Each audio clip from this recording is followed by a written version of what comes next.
दोनों गुनहगार होंगे ना, आप भी वो भी। आप ये बोलना चाह रहे हैं कि नहीं, सुनिए, आप ये कहना चाह रहे हैं कि 6 दिसंबर को बाबरी मस्जिद शहीद नहीं हुई थी शहीद। अगर मस्जिद नहीं शहीद होती तो जस्टिस चंद्रचूड़ क्या जजमेंट देते, बताइए मेरे को।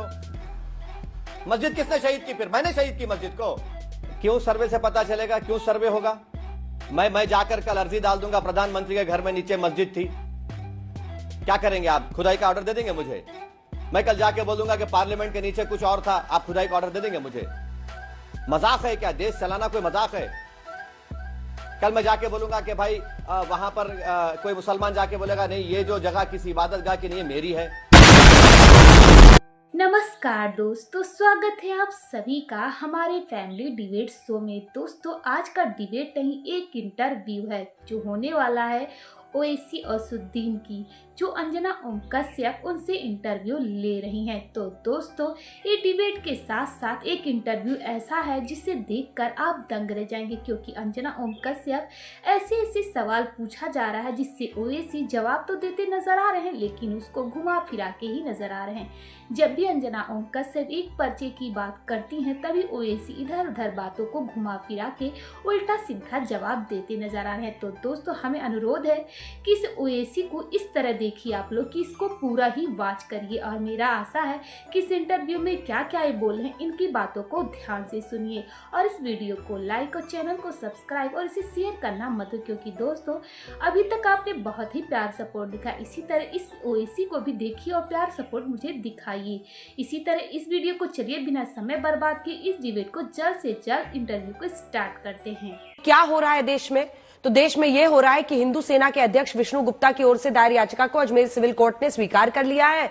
मामले की सुनवाई 20 दिसंबर को तय होगी। अजमेर की ख्वाजा मोइनुद्दीन चिश्ती की दरगाह में संकट मोचन महादेव मंदिर होने का दावा करने वाली याचिका में अब तमाम पक्षों को उन्होंने, जिसमें अल्पसंख्यक मंत्रालय है, दरगाह कमेटी है, भारतीय पुरातत्व सर्वेक्षण विभाग यानी एएसआई है, नोटिस भेजा है। सुनवाई होगी। प्रॉब्लम क्या है? आपत्ति क्या है इसमें?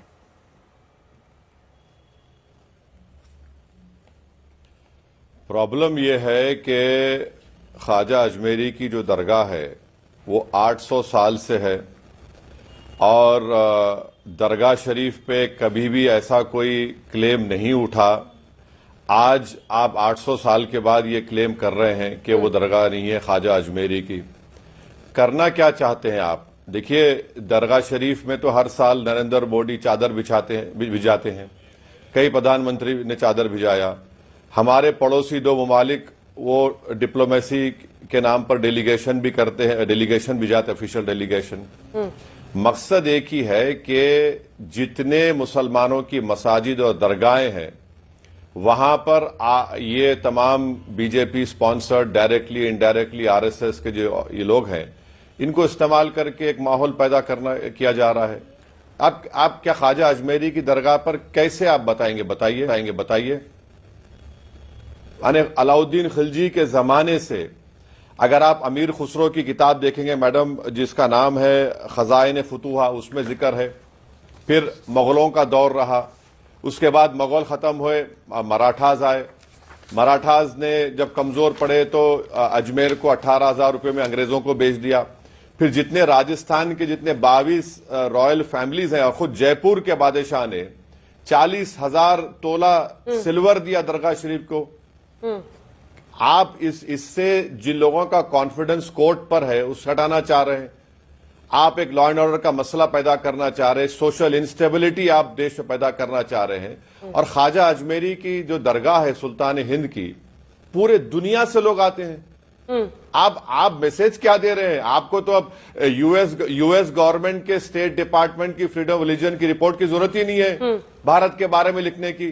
इतना बड़ा काम ये लोग कर दिए हैं। आपने तमाम किताब कोट किए, तो मैं भी आपको एक किताब दिखा रही हूं जिसको इस पूरे केस में सबूत के तौर पर पेश किया गया है। Ajmer historical and descriptive, Harbilas Sarda की ये 1911 की किताब, जिसके पन्ने ये चीख कर बता रहे हैं कि वहां पर हिंदू मंदिरों के अवशेष की बात है। पन्ना नंबर 53 जिसमें 93, जिसमें ये लिखा गया है कि बुलंद दरवाजे के उत्तर के गेट में 3 मंजिला छतरी है। ये किसी हिंदू इमारत के हिस्से से बनी है। छतरी की बनावट हिंदू मूल को दिखाते हैं। Page number 94। छतरी में लाल रंग के बलुआ पत्थर वाला हिस्सा पुराने जैन मंदिर का है, जिसका विध्वंस किया गया। बुलंद दरवाजा, वो दावा है उस किताब के मुताबिक कि जैन मंदिर भी था और हिंदू मंदिर भी था। बुलंद दरवाजा और अंदर की चारदीवारी के नीचे पुरानी हिंदू इमारत या मंदिर के तहखाने में कई कमरे हैं। असल में पूरी दरगाह पुराने हिंदू मंदिर के स्थल पर बनी है।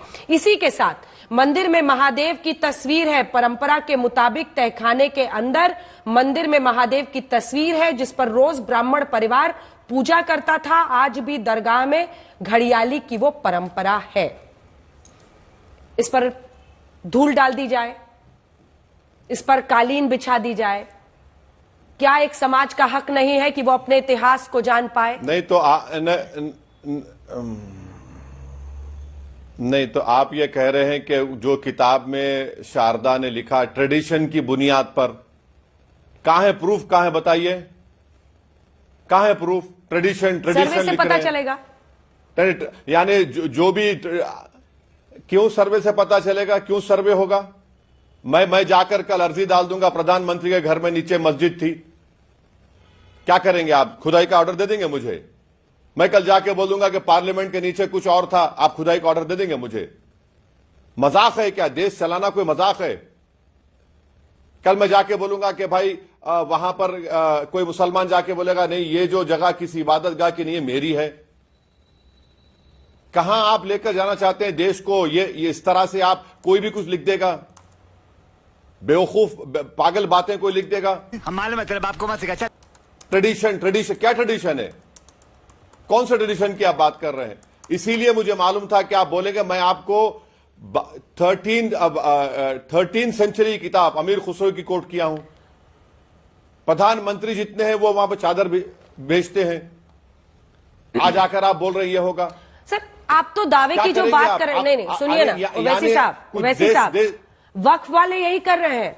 2 दिन पहले सर एटा में एक हिंदू परिवार के एंसेस्ट्रल जमीन को वक्फ प्रॉपर्टी कहने के लिए वहां पर एक पूरी भीड़ पहुंच गई, जिस मामले में अब फरहान और रफीक को अरेस्ट किया गया है। वो उस परिवार पर हमला भी करते हैं, कह के ये वक्फ की जमीन है। देखिए मामला क्या है ना, मैं असल बुनियाद पर आती हूं। आप बार बार 1991 के स्पेशल जो वर्शिपिंग एक्ट है उसको कोट करते हैं। 20 मई 2022 को 91 का जो कानून है धार्मिक स्वरूप पता करने पर प्रतिबंध नहीं लगाता है। सुप्रीम कोर्ट ने कहा कि पूजा स्थल अधिनियम जो है 1991 का, प्लेसेस ऑफ वर्शिप एक्ट 1991, उसके तहत किसी पूजा स्थल के धार्मिक चरित्र का पता लगाना पर प्रतिबंध नहीं है। न्यायमूर्ति DY चंद्रचूड़, न्यायमूर्ति सूर्यकांत और न्यायमूर्ति PS नरसिम्हा की पीठ ने ज्ञानवापी मस्जिद विवाद की 1 घंटे की सुनवाई के दौरान महत्वपूर्ण टिप्पणी करते हुए कहा कि इसने 2019 के अयोध्या फैसले में पूजा स्थल अधिनियम के प्रावधानों पर गौर किया और धारा 3 पूजा स्थल धार्मिक चरित्र सुनिश्चित करने पर स्पष्ट तौर पर रोक नहीं लगाती है। यानी आम भाषा में बोले तो सर्वे पर रोक नहीं है। चरित्र बदलने पर रोक है लेकिन सर्वे पर रोक नहीं है। पहले तो मैडम सुनिए मैडम, पहले मैं बड़ी इज्जत के साथ आपसे अर्ज कर रहा हूं, जो कोई भी आपको लिखकर दे रहा है ना, वो नंबर 1 का थम्स अप है। एक ओरल ऑब्जर्वेशन को आप जजमेंट का रोल दे रहे हैं, क्या है मैडम? ये कौन कह रहा है आपको? एक ओरल ऑब्जर्वेशन था ऑन द एक्ट, और यही जस्टिस चंद्रचूड़ साहब ने सुन तो नहीं, देखिए मैडम, ओरल ऑब्जर्वेशन अलग होता है, जजमेंट अलग होता है। आप ओरल ऑब्जर्वेशन को जजमेंट कर आप दे देंगे तो फिर इसका मतलब नरेंद्र मोदी पर जो हाई कोर्ट ने, सुप्रीम कोर्ट ने कहा था कि रोम जल रहा था और नीरू बांसुरी बजा रहे थे, मैं बोलूं वो तो ओरल ऑब्जर्वेशन था। वो ओरल ऑब्जर्वेशन जजमेंट का स्टेटस नहीं दे सकते आप।